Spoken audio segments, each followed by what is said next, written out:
Successful director Anil Ravipudi తదుపరి చిత్రం గురించి సోషల్ మీడియాలో భారీ ఎత్తున ప్రచారం జరుగుతోంది. విక్టరీ వెంకటేష్ హీరోగా, ఆయనకు జోడీగా పూజా హెగ్డే, కీర్తి సురేష్ నటిస్తున్నట్లుగా, ఆయన తమ్ముడిగా ఫహద్ ఫాజిల్, ఈయనకు జోడీగా ఆషికా రంగనాథ్ నటిస్తుందని వార్తలు హల్చల్ చేస్తున్నాయి. రేపో మాపో అధికారిక ప్రకటన కూడా వస్తుందని న్యూస్ వినిపించింది.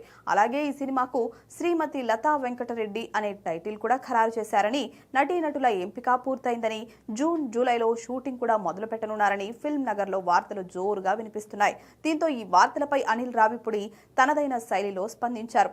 ఈ రూమర్లపై ఎక్స్ వేదికగా స్పందిస్తూ సెటైరికల్ గా ట్వీట్ చేశారు అనిల్. నేనింకా పేపర్ మీద కలం కూడా పెట్టలేదు, కానీ అప్పుడే కథ, నటీనటులు టైటిల్ కూడా పెట్టేశారు. ఈ ఫ్లో చూస్తుంటే మీరే యాక్షన్ కట్ కూడా చెప్పేస్తారేమో అంటూ సెటైరేశాడు.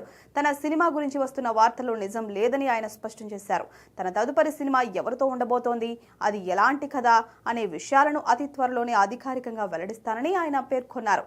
నేను చేసే సినిమా ఏంటి, ఎవరితో అనేది అతి త్వరలో నిజమైన పూర్తి వివరాలతో మీకు అందిస్తామని అభిమానులకు హామీ ఇచ్చారు. ప్రస్తుతం అనిల్ రావిపూడి చేసిన ఈ ట్వీట్ నెట్టింట వైరల్ అవుతోంది.